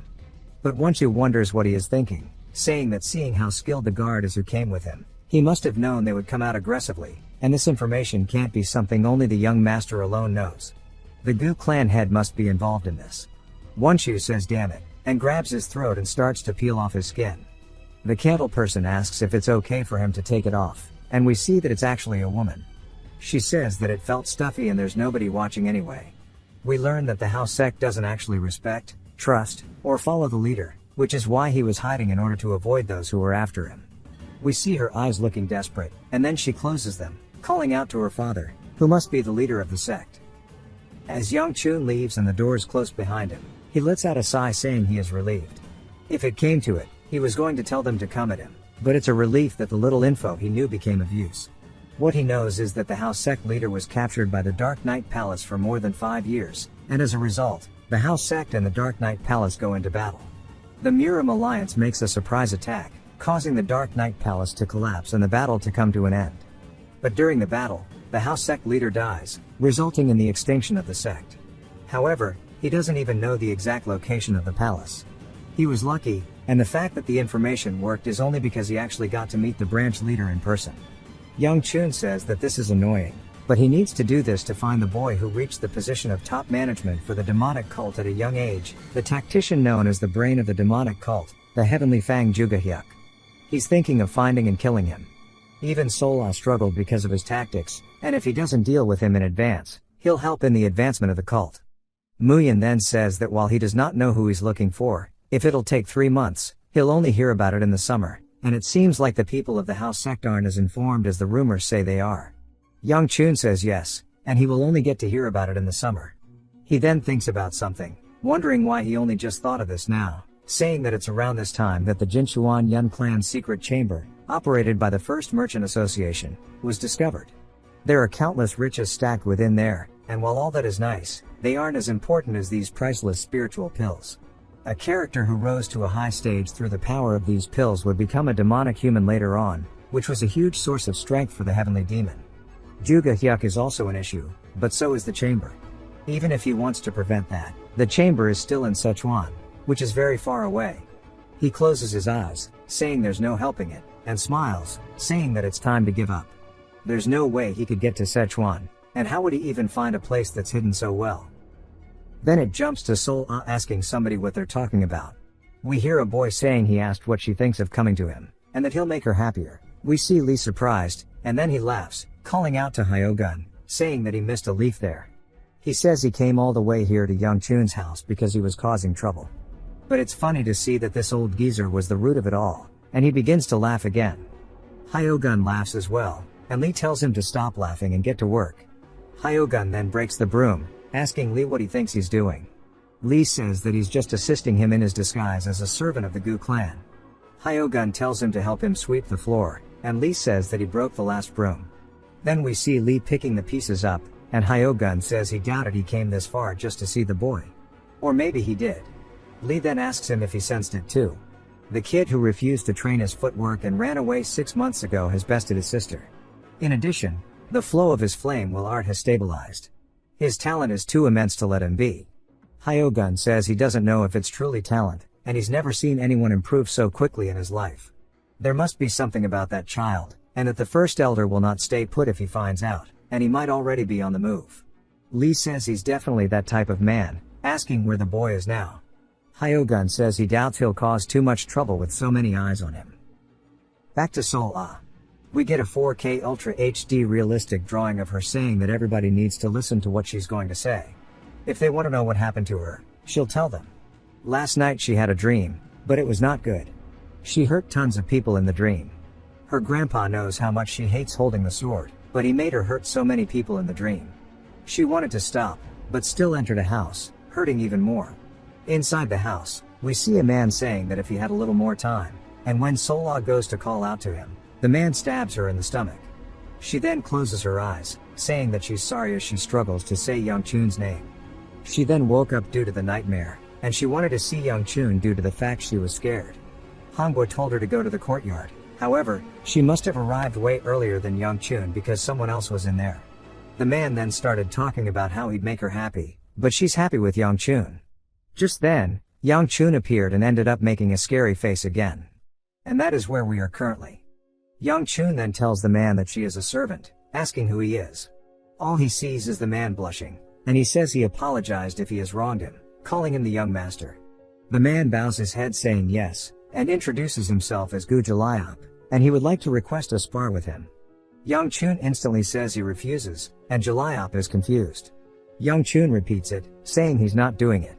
Jalayap asks if he's running away then, and Young Chun says yes. This continues with Jalayap asking if he's scared, and Young Chun again saying yes. Jalayap then starts to try to hide his anger, and starts calling him weak. Young Chun laughs, saying he does have a keen eye, and he is indeed very weak. Young Chun says he caused a mess when he fought his sister, and that he doesn't want to make the same mistake by fighting some random guy. He turns, saying that he'll head off then, only to run into Lee, asking why he doesn't accept it, saying that he came from very far. Young Chun asks what he's doing here, and then we see Jalayap bowing to him. Lee says it's been a while. Young Chun asks if he knows him, and Lee asks if he doesn't remember that he is the first elder's grandson. Young Chun says the more he looks at it, the more he can see the resemblance. Lee then asks Jalayap if he's here to fight Young Chun, and he says yes, but he's avoiding him. Young Chun says he's only here to hit on girls. Lee asks him if it is an order from the first elder to do this. Young Chun says that makes sense, and it's all just politics in the end. It is a well-known fact that the first elder is an ambitious man, waiting until Young Chun inherits the clan and then trying to make him a puppet. However, after seeing him, who he thought was useless, defeat Yonseo, and mess up his plans, he must have been trying to stop him by sending his grandson here. Young Chun then says again that he has no intention of fighting him. Lee tells him to just do one match, and Young Chun says it's obvious he would lose, so why would he waste his time? Lee smiles, saying it's just a hunch that he won't actually lose. Young Chun says just at a glance he can tell that he's stronger than Yonseo, and he doesn't want to fight. He doesn't want to get into a losing battle or mix up in politics. As he goes to leave, Jalayap grabs onto Sola's hand, telling them all to wait. He tells Sola that he feels that Young Chun is undeserving of her, and if he comes to her, him instead. But before he can finish his sentence, Young Chun calls out to him, telling him to remove his hand and follow him, and he'll accept this stupid match of his right now. We see Young Chun squaring up in the ring, saying that he's starting to regret this. Lee pats his head, telling him not to be like this. And this kind of fight, with other martial artists, will be sure to help him improve. Young Chun says, yeah, and since it's turned out like this, he needs to do a favor whether he wins or loses. Lee says he has zero reason to do that, and the loss will only be his after all, saying that he is the future clan head. Young Chun says he thinks he's mistaken, as he has no intentions of becoming the clan head. Lee is surprised and asks him what he's talking about, saying who else could become the head other than him. Young Chun says he already gave up all hopes on becoming one in his past life, but it seems like people think that he wants to become the clan head. He says he's going to roll on the ground and surrender if he won't do him the favor. Lee says he's so far from adorable, but he has one condition as well, and he'll only do him the favor if he wins. Jaliop asks him if he's all warmed up, and then Young Chun says somewhat. Jaliop then apologizes, and Young Chun asks what he's talking about. Jaliop laughs, saying he did too much in their duel last year, and that he never would have thought he would have been bedridden for a month. Young Chun says it was so long ago he doesn't even remember it. Jaliop says he thought back then that he was too weak, and he did hear that he won against Yonseo, but he thinks it's just a coincidence. But his grandfather does not think so, but he does not like to harass the weak. But there's something he dislikes more than that, and that is if someone weak were to become the clan head, as we see him releasing his aura, attacking the ground. Jaliop then calls out to Lee, saying that he would also like something if he were to win this duel. Lee says it's only fair, asking what he wants. Jaliop says he wants that maid, talking about Sol Ah. Young Chun starts to laugh, and gets angry, while cracking his knuckles.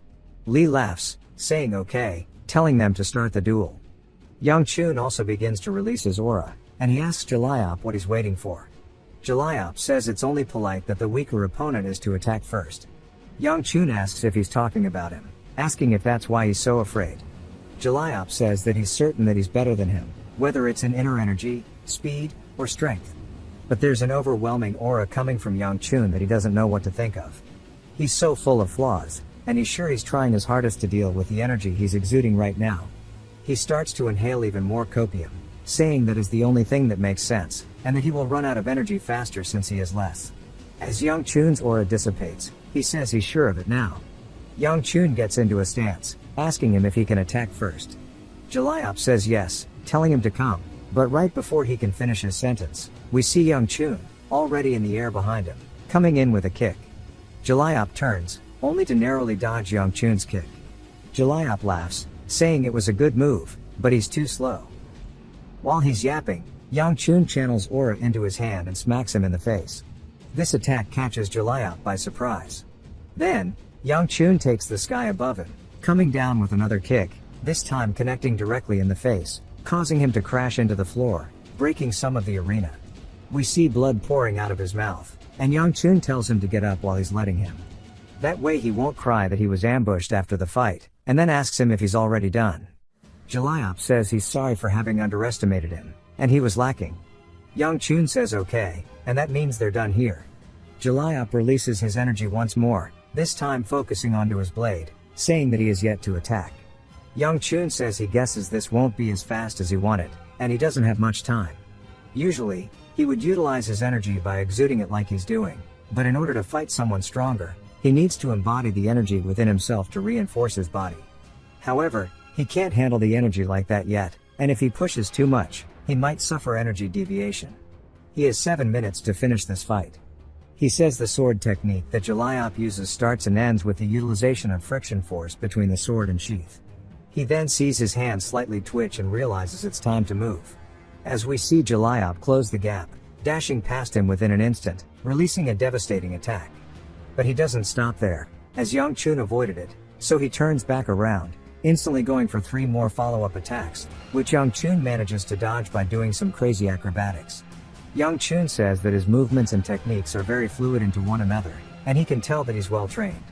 But that also means that if he cuts him off, he won't be able to do anything. We see him put his hand on his chest, and he begins to circulate his aura. Jaliop doesn't give him the chance, coming up from behind. But it's too late.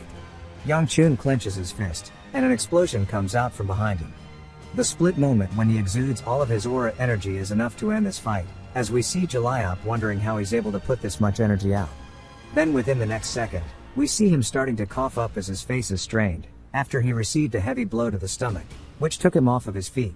We see Young Chun absolutely send Jaliop flying into a wall, shattering it. He starts to ask him if he knows what he hates the most. He says he doesn't care whether they insult him or act like shit, or try to take his clan head position. He doesn't care about any of that, but he tried to take what he should not have even thought of taking, and that is what he absolutely despises. He doesn't like the fact that he thought he was even deserving of her. He wants to break his arm so he can never try something like that again. He starts to reach out to his arm, saying that should definitely be enough. But Lee puts his hand on his shoulder, telling him that he did good work, and they can stop here. You can see the remnants from their fight.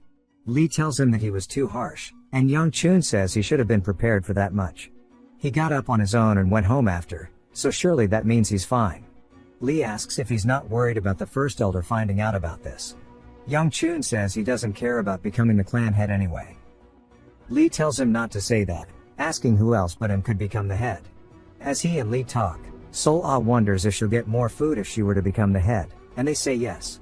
Then she says she's going to become the main character. Lee says that this isn't something they should be joking about, and Young Chun goes to say that it doesn't really matter, and that she's probably going to get really strong. But then he wonders when she's going to even start learning to wield the sword. She was called the direct disciple of the Sword Supreme. She must have been taught by him, but she's learning chores all day, and he's never even seen her near a sword. He doesn't think she's always been this smooth-brained, either. He starts to remember what it was like when he met Sol-Ah this winter but says that he can't remember it, and it should not have been something that was so easily forgotten. We see Sol-Ah asking him if he's okay. She says that she knows he hurt his head in the fight, and then he should make her the clan head before he goes to the heavens.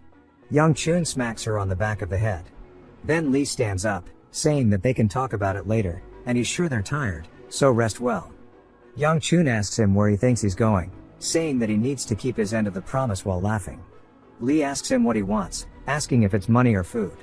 Young Chun says he doesn't want something as trivial as that, and he's sure he's powerful enough to help him with something really difficult. Lee asks what he wants, and Young Chun points out to his side, saying that he wants him to send him to Sichuan. Lee is confused, and Young Chun says he can do that much at least since he's an elder. Lee asks him why he doesn't just go on his own. Young Chun is confused, and Lee says he was worried about the kind of favor he was going to ask, and that he guesses he was worried for no reason. Young Chun says that he wanted to go to Sichuan, not the market or town, and he should know that the only son of the Gu clan shouldn't be going around wherever he wants. Then he must have an important reason to go somewhere that far. Lee tells him that he can just attend the Tang's weapons exhibition. Young Chun is surprised that he didn't think about it first. We learn that the exhibition is an event held every year where the Tang clan invites other households to show weapons made by their artisans. Lee says there's no need to attend, but he gets to use it as an excuse to go. Young Chun tells him that it was just a joke and he actually wanted money instead. Lee says he understands and asks if he really wants to go that badly, saying that he didn't even realize and he guesses getting old is scary. Young Chun says if he can't give him money then he would at least like a spiritual pill. Lee says that he'll send him to Sichuan as early as he can, to show him the power of an elder. Young Chun tries to take it back, saying that he can give him something else, but Lee shouts saying he'll send him right now. Young Chun says that there's no way that's possible, and he needs to report it first and get ready. Then we see him outside as everybody's preparing for their trip, then him in the carriage, and then him leaving completely confused as Lee waves by telling him to have fun. With him and Hyogun waiting at the gate, Hyogun turns, saying it's time to get back to work. Lee asks if he has to as well, and Hyogun says of course, asking if he was trying to get an old man like himself to do it all. Lee grunts and then starts sweeping, saying that since there's only the two of them, he wants to talk for a bit and tell him about his worries. Hyogun asks if he sent him off in a hurry just to tell him this stuff. Lee says a few days ago the clan had asked him about the immortal physician, and it seemed like he was asking because someone asked him too. Lee asks Hyogun why he needs the immortal physician as he was the one who asked. Hyogun doesn't say anything, and Lee says if he's not going to tell him then he'll change the topic. He says that his granddaughter doesn't seem human, asking what she is. Hyogun tells him that he's crossing the line, as we see him releasing his aura, telling him to watch his mouth. Lee says if she were human, he would sense a presence similar to his. The vividness of his presence only differs from person to person. When he first met her at the Dragon Assembly, he was surprised that she had no presence at all. He thinks that if the immortal physician could come down to fix her with divine skills, he better give up that dream, as he knows better than him that it's no disease. He goes to say more, as we see a bright light in front of him, and Hyogun summons even more swords, telling him that that is enough, and that that child was definitely human. Lee realizes that it's something very sensitive to him and turns his head, saying that if he says so, then that's all he wanted, and that's all that really matters. He doesn't plan to push into it. Hyogun then says it doesn't matter if she's not human in the first place, as he just needs to help make up for what she lacks in humanity. If need be, he will give his life for it, and he wants her to grow up safe and sound. A few hours later, Hyogun will realize that Sola has disappeared. It jumps to the starry night sky as Muyin says now they have to prepare the food. Hongwa tells them that they still have a few days until they get to Sichuan, and they'll have to ration it. Muyin then asks where Yangchun went, and she says that he's been training while they prepare stuff. Muyin says that he must be bored, and Hongwa laughs, saying they should have brought Sola. As we see Yangchun practicing his martial arts in the woods, he starts from a kick, going into a punch, and then a shoulder charge, which creates a shockwave in the air, but all that is enough to gas him out. As we see him panting, he says it's almost been 10 days since they left, and despite the training, he's not progressing much at all. The biggest problem he faced during the fight against Juliop was the amount of inner energy he has, and that inner energy is the basis of all martial arts, so he needs to hurry and raise it. He starts to recall him absorbing the demonic energy, and he starts to think about it. He explains that if you end up taking demonic energy into the body, it'll corrupt the user, but for some reason, it was purified due to the flame will art, and after that, he hasn't felt any demonic energy. He feels like he could raise his energy without side effects, but it's still the heavenly demon's martial art, and it would be best for him not to use it as he barely managed to escape, so he doesn't want to get back on the demonic path again. He hears a scream which startles him, and he wonders what's going on, so he heads over asking Muyin. Muyin says that there's something in the carriage as we see Hongwa on the ground, scared. Yangchun opens it, and we see Sola crawling out from a hiding spot like the Grudge, yelling for Yangchun, and she laughs, saying that she ended up coming anyway. There are flashbacks to a couple of days ago when she asked Hyogun if she could go, but he told her no since she still has to get better at housework. She asked him why he let her go last time. He asked if she's talking about the Dragon Assembly, saying that because there were people who could have prevented her from making mistakes, but there isn't anybody to do that for her in Sichuan. He asks if she understands to help remove the clothes. We see her putting his clothes into the carriage, saying that Yangchun will be back for in at least a month. It's true that she's bad at housework, and she knows that Yangchun doesn't like useless people, so she has no choice. She then hears somebody saying wait, and she gets scared, turning around, and there's nobody there. She looks around and says she definitely heard a voice, and then we see someone push her in, and she screams. She looks around, asking who pushed her, saying that they shouldn't play pranks and that she's scared. We see some floating hands, and as she says that she needs to get out, they hit her with this rag smell funny jutsu, and she starts to fall asleep right inside where their rations are. The final thing she heard was someone saying they were leaving this up to her.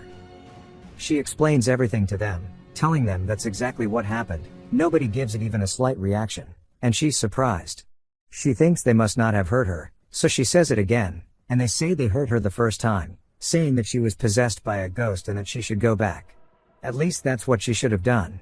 We see them riding through the forest with her and looking out the window, and she starts looking at all of the food she's eaten, like owls and squirrels. Yangchun originally would have had a bodyguard take her home, but she's already come too far, and they don't have enough food to give them, so now they're stuck traveling together. Then she shows Yangchun a worm, saying she would like to trade it for a cookie. He eats the cookie out of the window, and she screams, and he says that he definitely should have sent her back. Yangchun then senses some energy, and goes to tell Muyin. He says that he's aware as we see the talisman glowing. Yangchun says that he knew it was too peaceful to be true, and it seems like there are 4. Then one of the animals dies, and he's surprised that there's only 3, and he starts counting them down until there's just a single one left, and it's leaping directly at him. Yangchun readies his fist with aura, but we hear a voice telling him to stand back as we see somebody appear behind the monster. She draws her blade, and just like lightning, she cuts the monster in half before it can even react. She quickly sheathes her sword and then says that she wasn't able to take care of them properly because she was alone. Yangchun and Sol Ah wonder who she's talking to, and then they wave at her. As she glances over, Yangchun is curious and then instantly starts to recognize her. We get a flashback to a puddle of blood as there is a white-haired woman standing in it, and she says it seems like they're heading to Sichuan. We see that there's a lot of plot behind this one, and then she looks over, and she asks them if they can go with her, and she introduces herself as Namgung Bia.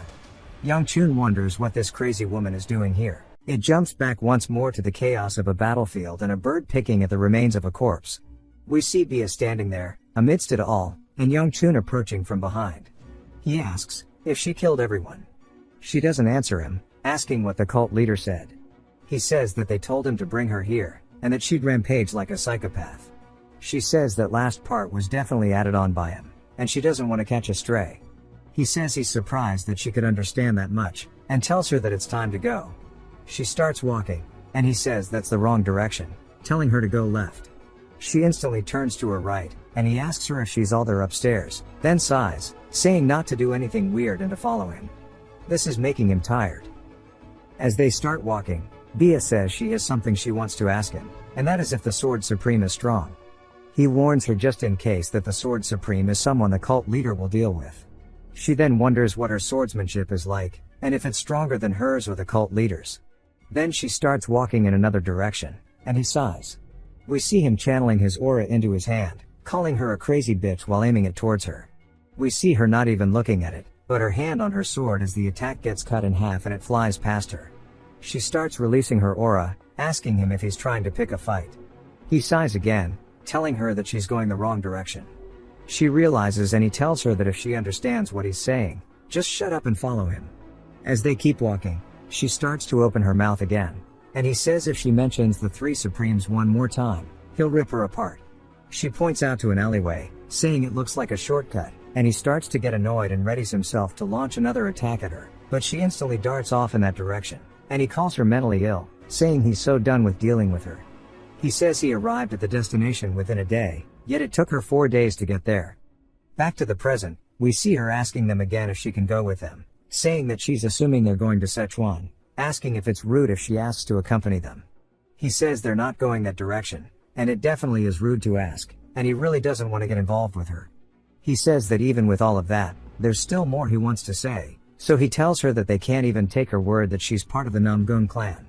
She asks if that's really the case, and then we see her starting to shut her eyes as she starts to channel her aura. A blue lightning beam comes down and starts surrounding her. Muyin recognizes it as the ruler's sword form, and that it's not safe if she uses it here. She then opens her eyes as the sparks start to fly more, and then there is a giant explosion. We see Muyin's blade over her throat, and she says that this is just a demonstration as she is not yet adept, asking if this is sufficient enough as evidence. Young-chun sighs, saying she really is from the Namgung clan, and he definitely thinks that they can't accompany somebody with martial arts so scary.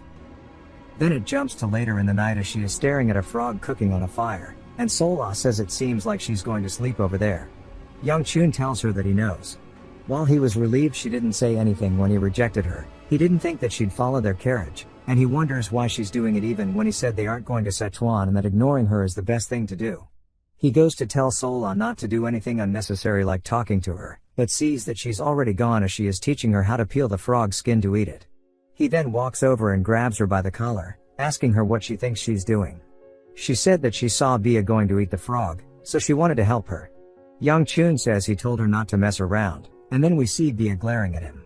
He sighs, saying he understands that she is part of the Namgung clan, and she goes to ask him why he's so against her accompanying them. He asks her why she's traveling alone if she's the daughter of a prestigious clan. We see her looking away, embarrassed, saying that she left with others but she got lost on the way. Young-chun says he knew it. She had zero sense of direction in his previous life.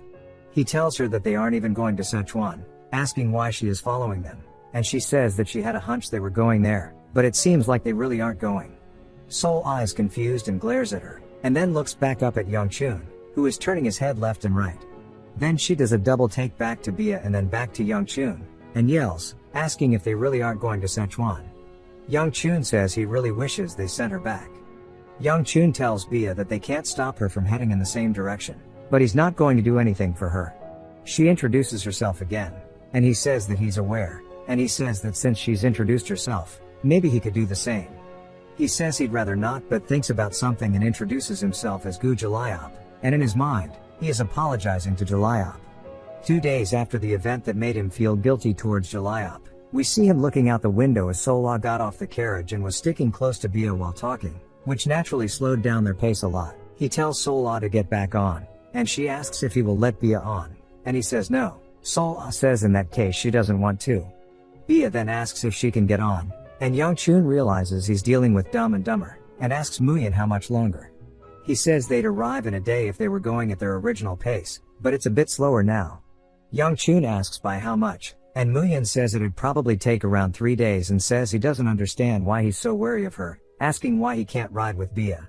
Young-chun sighs, asking if he doesn't have a choice, saying that they can stop by the nearby village and reconsider their options. They head into the city and Young-chun confirms that they'll be in Sichuan in a day.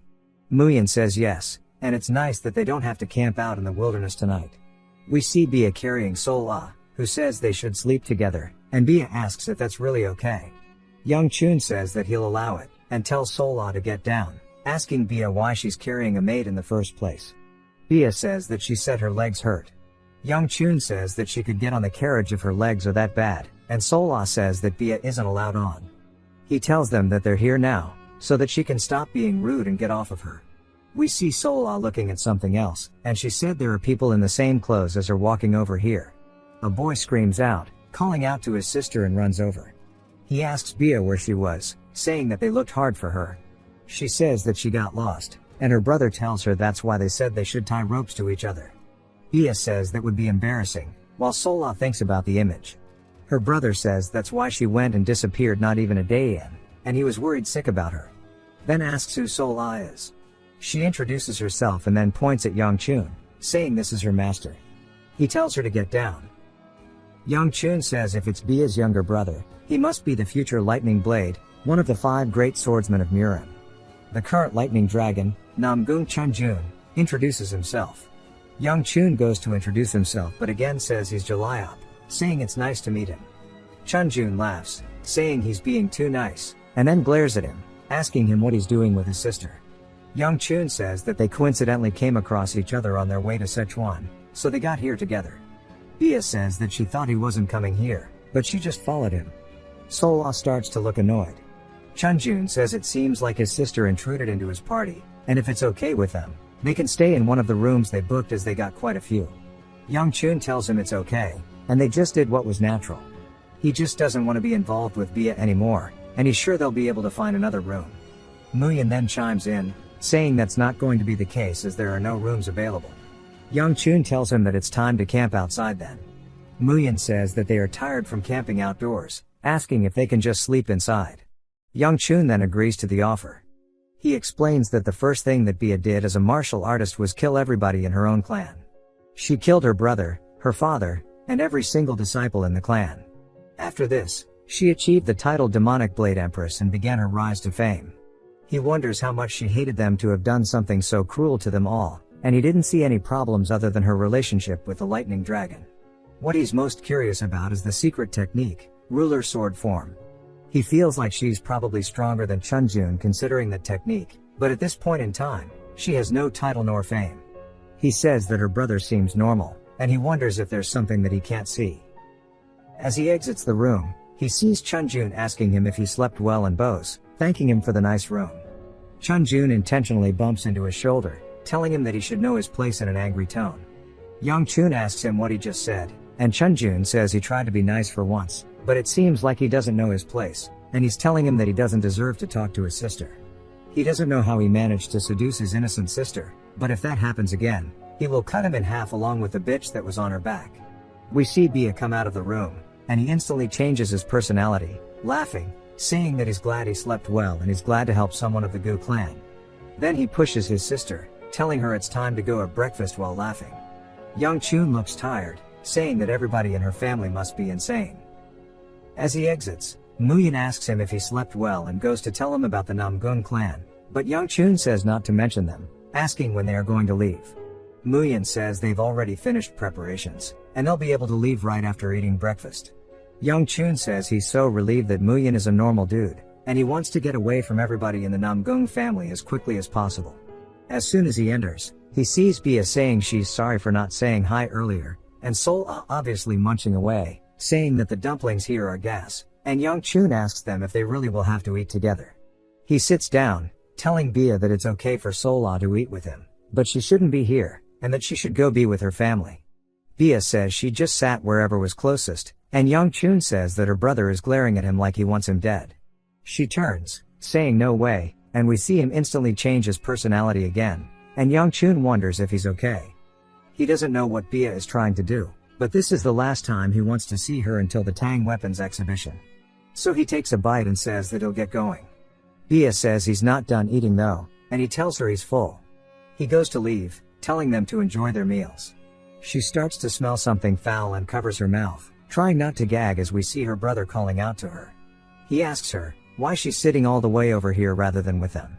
She turns and looks at him and can tell that his true nature is much scarier than he leads on, so she tells him that it was just more convenient. He tells her to sit with him next time and sighs. She says okay and watches Young Chun leave. And she starts to get up, and he tells her that she's not done eating, asking where she's going. She says that she's going to go rest in the carriage. He starts to glare, and he sees her joining Young Chun's group, and he starts cracking his fingers, saying he hates it when people interfere in their relationship. Bro is from Alabama. Back in the carriage, Young Chun asks Bia why she's still following them. She says that she's not following him, rather she's accompanying him. He sighs, saying they can put it that way, asking why she got on this one rather than her brothers. She goes to explain, and then Sola jumps in, saying that she brought her here and she's super excited about it. Young Chun glares at Muyin, telling him to get them both out of here, and he laughs, saying they'll end up getting off by themselves at some point, as they have just arrived in Sichuan. We learn more about the Tang clan, which is an extremely prestigious Orthodox clan that has had their roots in the Sichuan regions for centuries. The Namgung family's focus is on sharpness. The Peng clan is focused on vigor. The Mo Yang clan is focused on precision. The Tang clan may seem lacking compared to the rest, but they are known as the best handlers of poison and steel by far. The Tang weapons exhibition is the result of that confidence. He only has 3 days to find the treasury, as that is when the exhibition will end. All he knows is that it is here in Sichuan and the general area it is in. We see Sola running around the room like Sonic, and Young Chun looks around at the wide area, wondering how he's meant to find it when there's so much space. He says if he can't find it, he might have to resort to leaking it to the beggar sect, so he has to hurry. He hears Sola screaming, which surprises him, and he wonders what she's doing here. She says this is her first time being so high up, and the wind here is much different than down low. She smiles warmly at Young Chun, telling him to look as the fireflies are dancing under the moonlight. She then looks behind him, saying that Bia also told her about the pretty lake over there, and she drags him over, saying they can go get a closer look together. They both head down to it, and we see there are a lot of flowers around.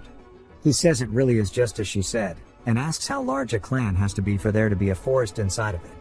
Sola starts to laugh and calls out to him, as she is holding up 2 flowers, asking him where she thinks he's hiding. He tells her to cut it out, and she says she just wanted to cheer him up, and he says that it's not something she can help with, so to quit worrying. She says that maybe if he tells her, she might be able to help. He then asks her where someone who is trying to hide valuables would put them. She asks why they even needed to hide it, calling them mean. We then hear somebody calling out to them, asking them who they are, as she says outsiders are not allowed here. We see 2 familiar moles under her eye, and Young Chun says he forgot about her, the one who single-handedly stopped the swarm of several thousand demonic humans attacking Sichuan. She asks him again who he is, and we are introduced to the Poison Queen, Tang Soyol, a woman he killed in his past life. It flashbacks us to him walking into a cave, as we see her kneeling on the ground. This was the girl who was blind in the beginning, and he asks her if she's all done, and she looks up asking if it's him. He tells her that her efforts were futile, saying her kin had already deserted the area, asking why she would charge in here by herself. She says she knew nothing would change, and then he asks her why she did it. She asks him what made him come here, and he says that's a stupid question, as he grabs her by the throat, saying he came here to end her life. She says she understands, she's very sorry. He asks her why she's apologizing to a demonic human, asking if she's out of her mind. She says yes, and she believes her sanity must be finally broken, and that she's able to see more now that she lost her eyes, and that she should have let go earlier. He asks if she's done rambling, and if she has anything else to say. She says that she knows it's selfish of her, but if there is time left in the world, she goes to say something else, but we hear her neck snap before she can finish her sentence. Young Chun finishes the job and drops her corpse there, walking away from it. He looks down at his hand, seeing it soaked in her blood, and starts to feel a bunch of different emotions, but says it was gross. The flashback ends, and she asks why he's not answering her. He says she's still not the Poison Queen at this moment. She goes to say if he doesn't answer, she'll call the guards, and we hear Bia call out to her, and then begin to whisper. She asks why she's only telling her this now. Bia says it's because she never asked. Soyeol then bows her head, saying she's sorry for raising her voice at a guest of the family. Young-chun says that he apologizes for not being able to answer, and he was shocked, and tells her that his name is Jalayop. Then she glares at him, asking what business he is here. She tells him that only those of the clan are allowed here, and he asks if that means that Bia is part of the clan. She starts to panic with an answer, and he realizes that she's just telling him to leave because he wasn't invited in. He says he was going anyway, and he puts his hands together, saying he'll be on his way. Young-chun and Sola then start to leave. Soyeol says that she didn't expect somebody at the Gu clan, like Jalayop, to be so rude. Sola asks her why she glared at him so harshly. Soyeol says that she didn't like how he never apologized, even after she pointed out his mistake. She asks if men really think looks are everything, and she hates guys who act all rude just because they are a little handsome. We see her starting to blush. She starts to try to correct herself, trying to explain what she meant by handsome, but of course, she's talking to one of the slowest people in the world. She thinks about it for a hot minute, and then wonders why she's calling him handsome. Soyeol says that guys who are nice, even if they're a little ugly, are the best. We see Sol-ah and Young-chun walking away as she's holding a flower. The next morning, outside of Young-chun's room, we see him saying that the exhibition is tomorrow, so he should do some training in his free time. As soon as he opens his door, he is greeted by both Bia and her brother and asks them what they are doing here. Bia says only the words food, and he asks what she means. Chunjun laughs, saying that the Tang clan invited them for a meal, and Bia suggested inviting him, so that's why they came to ask. Young-chun says he sees, and is grateful for the offer, but he is quite shy, and he would feel too uncomfortable. He glares at them, saying he hopes they get his message, and they leave. Obviously, Bia doesn't. Chunjun tells him not to be like that, as he tightens the grip on his arm, telling him to come with him. Young-chun starts to get annoyed, saying that he said he didn't want to go, and he's wondering if he's really threatening him to bring him there. And then decides he doesn't want to play around with this shit, and says oh, as he releases his aura. Chunjun is surprised, and instantly lets go of his arm. Young-chun realizes that might have been a mistake, saying that he'll have to go with them, and he laughs, saying that he can't refuse such a thoughtful invitation.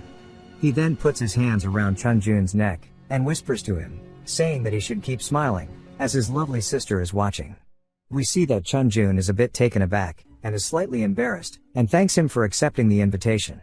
Young-chun says it was not something he could refuse in the first place. He then sees a plate of probably some of the spiciest food known to man, and he says that if they make every dish spicy, what are they expecting him to actually eat? We then are introduced to the son of the clan head, Tang Ja-oyuk, saying that it's nothing fancy but he hopes they enjoy it. Young-chun doesn't know how he's meant to enjoy any of this, saying that maybe the dumplings will be edible, since it's less red than the rest. He looks over at Soyeol glaring at him, and we see her panting, and he wonders what's wrong with her. He says she always gave him a weird look in his previous life, whenever he ran into her too, and he can't believe that he has to endure that same look again. He goes to bite into the dumplings and instantly realizes that this shit is way too hot, and then he has to spit it out somewhere. We see Soyeol panting more. Young-chun says that that was way too spicy, and Bia hands him water. He thanks her, and then starts to drink it, as we see her pick something up with her chopsticks, telling him to try this as it's not too spicy.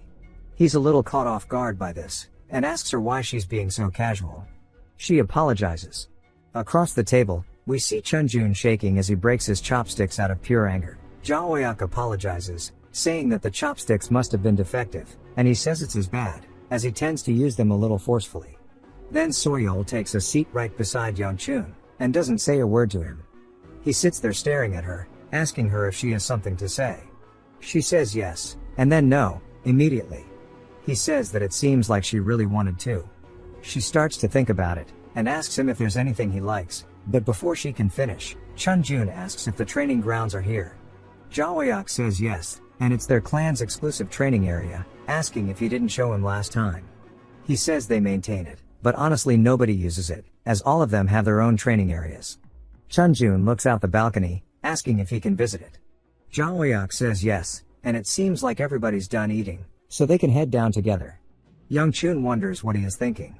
As they all get down there, Chunjun says that it's quite spacious, and Youngchun agrees. Jaoyuk says that their ancestors thought the larger the better, but he doesn't really get it. Chunjun laughs, saying he's sure there was a deeper meaning behind it. Jaoyuk then says that Soyul used to use it often, trying to beat him up, but now that she's grown up, she doesn't want to fight him anymore. She gets embarrassed, and starts twiddling her fingers, looking up at Youngchun. He says he's grateful he doesn't have a sister like that. Then Chunjun points a wooden sword at Youngchun, saying that now that they've eaten, they should digest a bit, and asks Youngchun how a spar with him would sound. Youngchun says he knew it. His face is filled with the intent that he wants to beat him up, asking if he thinks he'll go along with his plan. Youngchun laughs, asking how a third-rate like himself can fight the lightning dragon. We hear Soyul yelling that's unacceptable, saying that they have such a massive difference in age and skill, asking what he'll do if he hurts his face. Chunjun says it's alright, as neither of them will use their internal energy, and it'll be more like a mentoring match, asking Youngchun if that sounds okay. Youngchun starts to smile, asking if he really thinks he can mentor him without using energy, and asks him if he can handle it. Chunjun asks what he means, and Youngchun repeats himself, asking if he thinks that his skill is good enough for that. Jaoyuk says that might have been phrased rudely, as he's still a senior, but Chunjun gives him a gesture saying that's okay, and laughs, as he releases some aura, saying that he can't wait to see how great he is. If you've watched till the end, comment, Deadlock, to let me know. Subscribe for more videos like this, leave a like or a comment to help the channel out. Thanks for watching.